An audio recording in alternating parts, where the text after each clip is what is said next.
Why is it that women are endlessly fascinated by the man they cannot fully possess? The man who stands just outside their grasp? The man who resists being controlled? Why does a woman's heart beat faster not for the man who bends to her will, but for the one who refuses to kneel? Friedrich Nietzsche, the philosopher who tore apart illusions of love, morality, and desire, gave us one of the most brutal truths about human nature. Women are drawn to the man who cannot be tamed. This is not simply about rebellion. It is not about a man who misbehaves or a man who disrespects.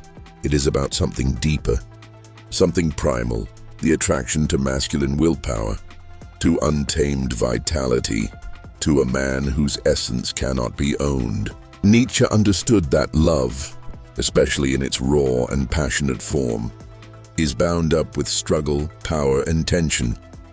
And for women, this struggle is most intoxicating when the man they want refuses to surrender his soul.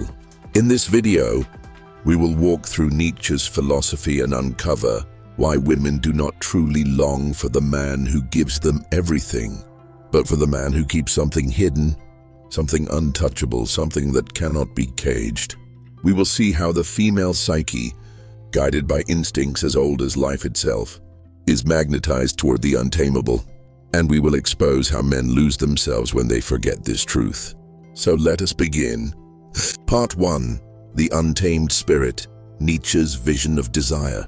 Nietzsche once wrote that life itself is a will to power, not simply survival, not simply comfort, but the striving to expand, to overcome, to assert. And in the realm of relationships, this same principle plays out.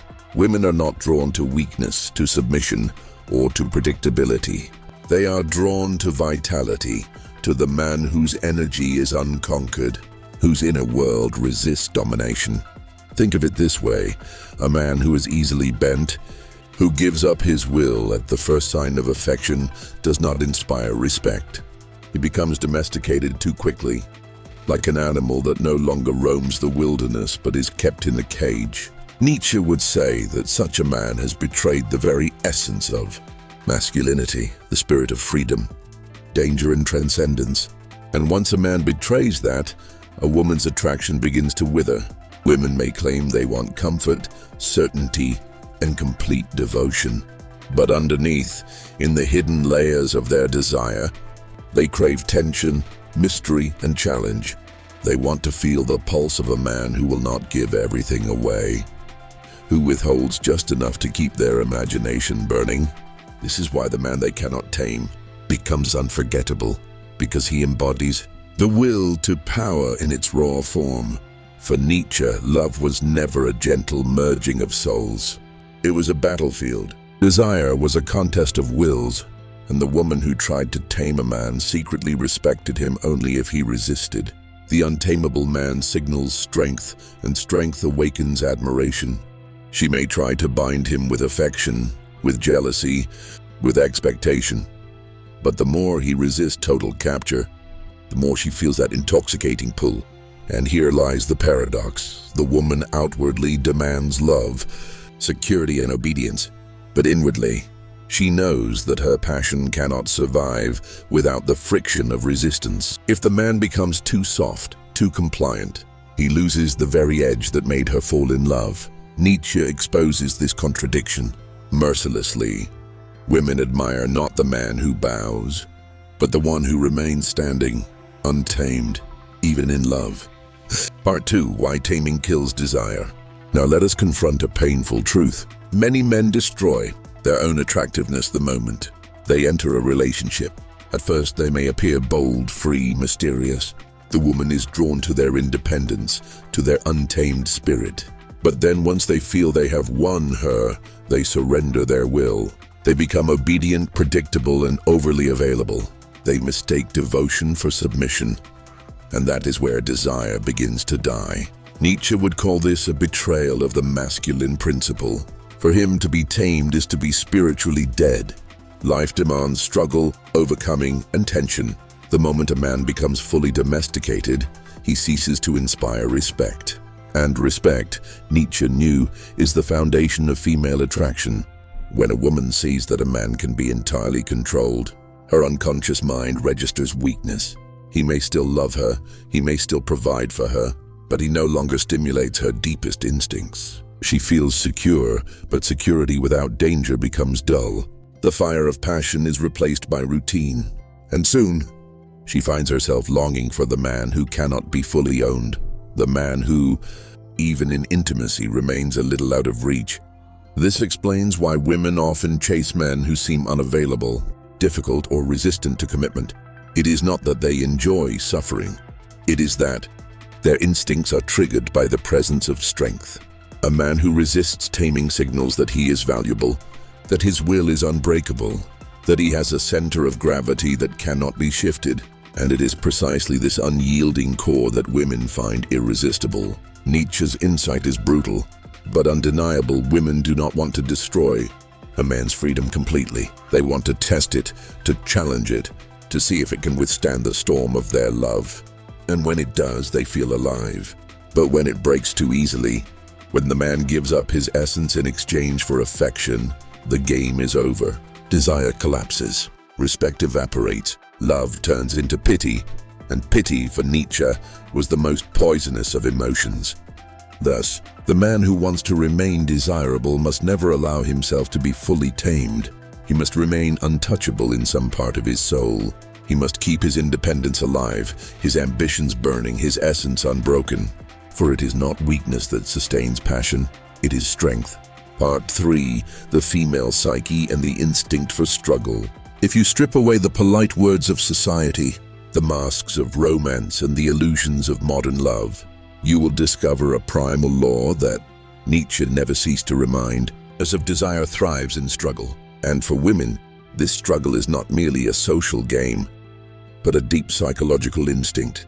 The female psyche is not magnetized to comfort alone.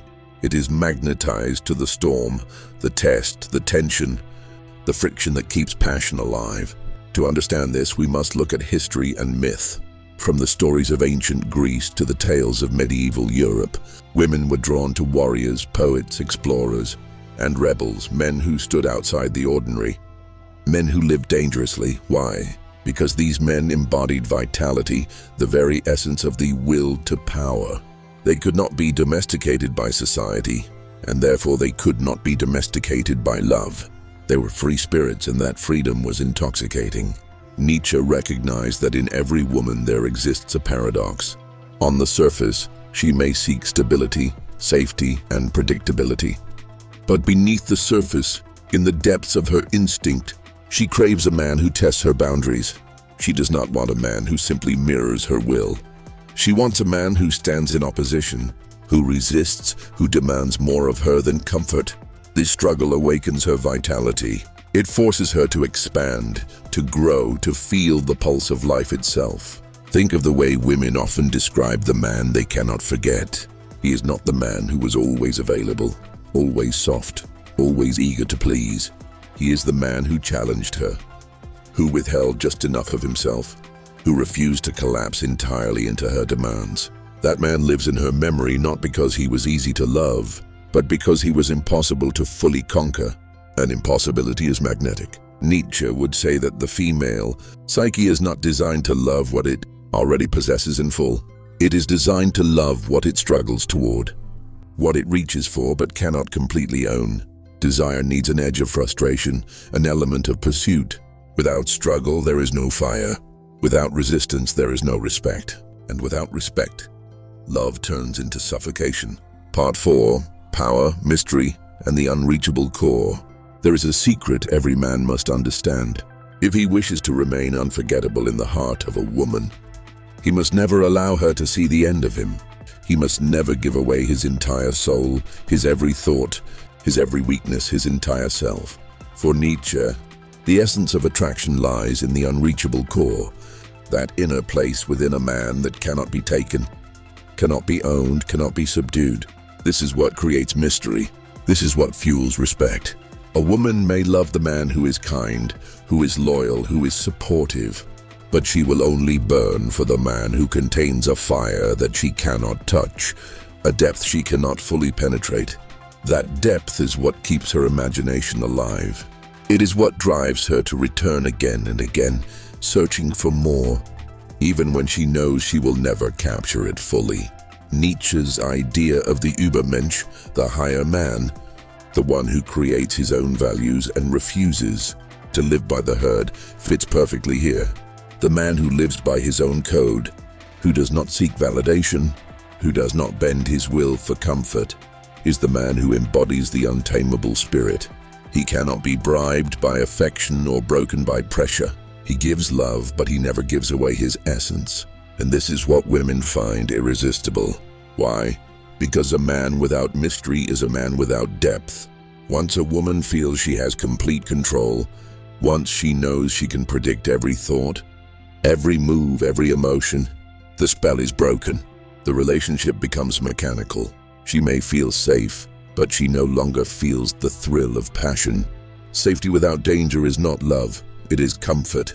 And comfort without passion kills desire. Women crave mystery not because they are manipulative, but because mystery signals power. It signals that the man lives from a center that is larger than the relationship itself.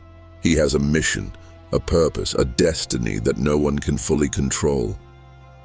And women are drawn to that because it awakens in them the sense that they are connected to something greater than themselves.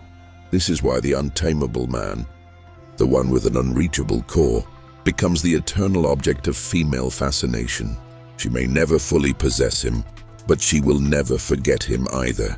He lingers in her imagination because he represents the wildness of life itself. He is not the tame pet who gives up everything for affection.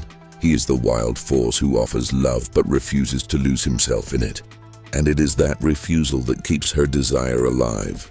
Part 5. The Tragedy of the Tamed Man. Now we must face the darker side of this truth. The tragedy of the man who allows himself to be tamed. Nietzsche would say that such a man has betrayed life itself. For life demands struggle, creation, and independence. To surrender completely, to become domesticated in soul, is to fall into mediocrity. And in love, mediocrity is fatal. The tamed man begins as strong, independent, full of vitality. But slowly, out of fear of losing the woman, he gives more and more of himself away. He sacrifices his ambitions, his principles, his independence.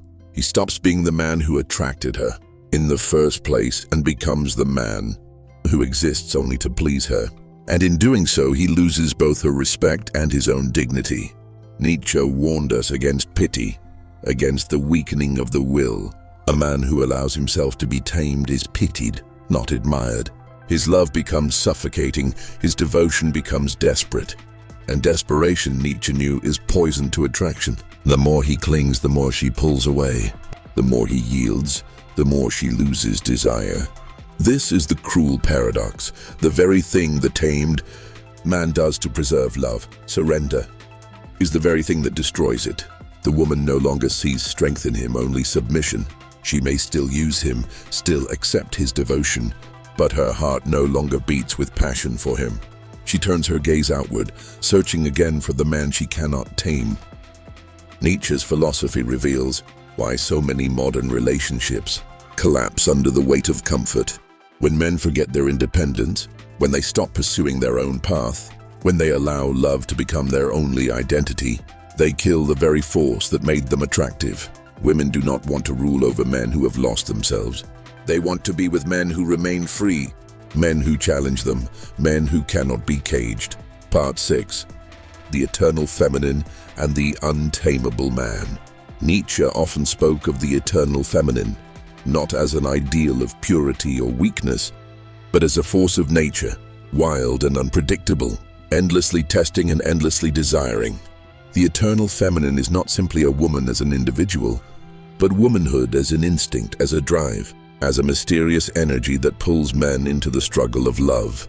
For Nietzsche, the eternal feminine is drawn not to the man who collapses under her gaze, but to the man who resists, the man who continues walking his own path even as she tries to bend it. She may test him with jealousy, with moods, with temptations, with ultimatums, but these tests are not proof of hatred, they are proof of desire. She tests because she wants to know if his essence is stronger than her influence. She wants to know if his will is truly his own. This is why the untamable man becomes the object of eternal fascination. He is the one who refuses to surrender his destiny, even for love. He may love deeply, but he never abandons his path. He may give affection, but he never gives away his will. And this refusal, this stubborn independence, keeps the eternal feminine alive in its pursuit. She desires not the conquered man, but the man who remains unconquered. Think of the great figures of history and myth: Achilles, Odysseus, Julius Caesar, even Nietzsche himself. These were not men who surrendered their essence for the approval of women. They were men who lived dangerously, who followed their path regardless of opposition. And women throughout history were drawn to them, not because they were gentle pets, but because they were forces of nature. Their untamable spirit made them irresistible. Nietzsche understood that the eternal feminine thrives in tension. A woman cannot respect a man who allows himself to be fully domesticated. She may control him, but she cannot admire him. And without admiration, her desire dies. But when a man stands as an equal force, when he refuses to collapse, when he remains untouchable at his core, she is drawn to him like a moth to flame. Part 7. Becoming the untamable man. The question every man must now face is this: how do you become the untamable man? How do you embody the strength that Nietzsche described? The strength that keeps women fascinated, even when they cannot fully own you. The answer is not in pretending to be cold, cruel, or heartless. Nietzsche did not admire men who simply rejected love. He admired men who loved, but who never surrendered their essence in love. The untamable man does not need to manipulate. He does not need to play games.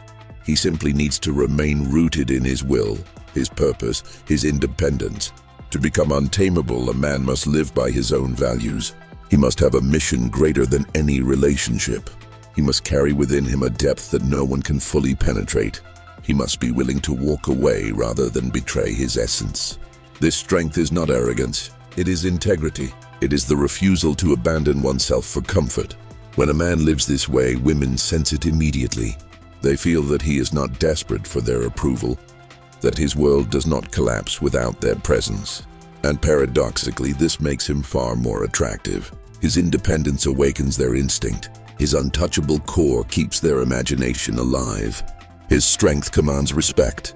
Nietzsche would remind us that life is not about being loved at all costs. It is about becoming strong, becoming free, becoming more than you were yesterday. And when a man embodies this spirit, women are drawn to him not because he begs for love, but because he cannot be broken by it. Nietzsche's final warning. Nietzsche left us a brutal but liberating truth. Women do not love the man they can fully tame. They may appreciate him, they may use him, they may even pity him, but they do not burn for him. Desire, passion, respect, these belong to the man who remains untamed, who gives love without giving away his essence, who walks beside women but never beneath them. The tragedy of modern men is that they confuse devotion with surrender. They believe that to love means to abandon themselves. But Nietzsche reminds us, true love is not about losing yourself. It is about standing strong in your essence while sharing your strength with another. Women are drawn to the man they cannot tame because he represents life itself, unpredictable, dangerous, powerful, untouchable. He is not conquered by love, but he makes love burn brighter through his resistance. He cannot be owned, and that impossibility keeps him unforgettable. So here is Nietzsche's final warning. If you wish to keep a woman's respect, if you wish to keep her desire, if you wish to remain unforgettable, never surrender your essence. Remain untamable. Protect the flame of your will. Be the man who stands unbroken even in love. For in the end, women do not truly love the man who bows. They love the man who remains standing. They love the man they cannot tame.